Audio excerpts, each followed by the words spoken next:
ಓಂ ಶ್ರೀ ಗುರುಭ್ಯೋ ನಮಃ. ಶ್ರೀಮದ್ ಭಗವದ್ಗೀತಾ 4ನೇ ಅಧ್ಯಾಯ 22ನೆಯ ಶ್ಲೋಕ. ಯದೃಚ್ಛಾಲಾಭ ಸಂತುಷ್ಟೋ ದ್ವಂದ್ವಾತೀತೋ ವಿಮತ್ಸರಃ ಸಮಃ ಸಿದ್ಧಾವಸಿದ್ಧೌ ಚ ಕೃತ್ವಾಪಿ ನ ನಿಬಧ್ಯತೆ.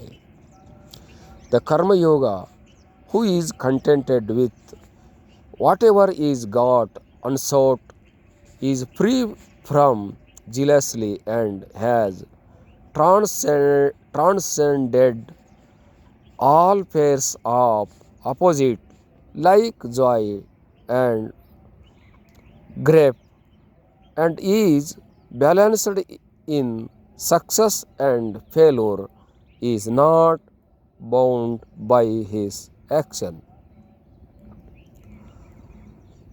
ಕರ್ಮಯೋಗ ಅನ್ನುವಂಥದ್ದು ಹೇಗಿದೆ, ಕರ್ಮಯೋಗ ಅನ್ನುವಂಥದ್ದನ್ನು ಜ್ಞಾನಿಯಾದವನು ಹೇಗೆ ಮಾಡ್ತಾನೆ ಅನ್ನೋದನ್ನು ಹೇಳ್ತಾ ಇದೆ.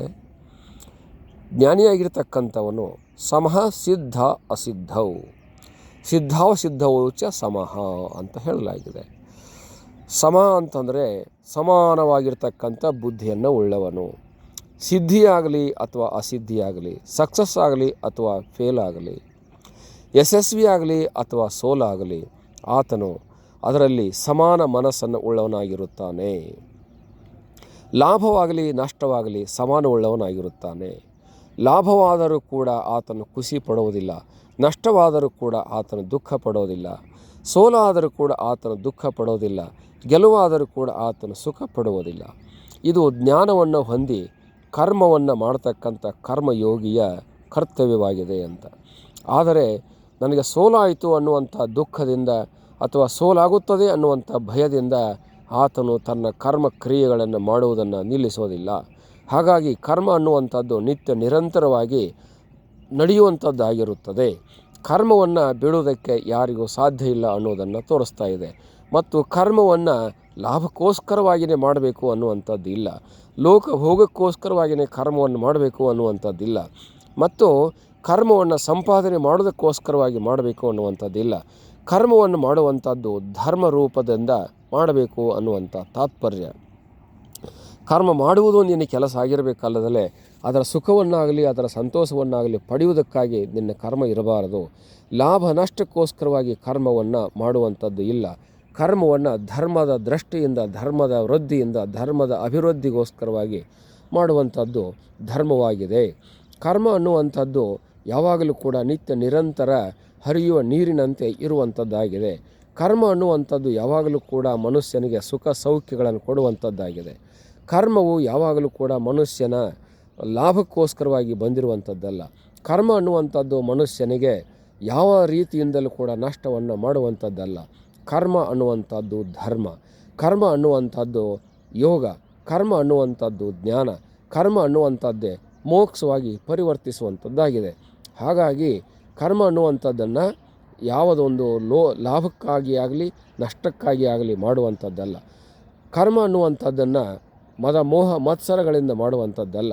ಕರ್ಮ ಅನ್ನುವಂಥದ್ದನ್ನು ಉಪಭೋಗಕ್ಕಾಗಿ ಮಾಡುವಂಥದ್ದಲ್ಲ. ಕರ್ಮ ಅನ್ನುವಂಥದ್ದನ್ನು ಲೋಕಭೋಗಕ್ಕಾಗಿ ಮಾಡುವಂಥದ್ದಲ್ಲ. ಕರ್ಮ ಅನ್ನುವಂಥದ್ದನ್ನು ಸುಖ ಸೌಖ್ಯಗಳಿಗೆ ಮಾಡುವಂಥದ್ದಲ್ಲ. ಕರ್ಮ ಅನ್ನುವಂಥದ್ದನ್ನು ಧರ್ಮದ ಅಭಿವೃದ್ಧಿಗೋಸ್ಕರವಾಗಿ, ಕರ್ತವ್ಯದ ಅಭಿವೃದ್ಧಿಗೋಸ್ಕರವಾಗಿ ಮಾಡುವಂಥದ್ದು ಕರ್ಮವಾಗಿದೆ. ಈ ರೀತಿ ಕರ್ಮವನ್ನು ಮಾಡತಕ್ಕಂಥ ಯೋಗಿಯು ತಾನು ನಿತ್ಯ ನಿರಂತರವಾಗಿ ಕೆಲಸವನ್ನು ಮಾಡ್ತಾ ಇರ್ತಾನೆ.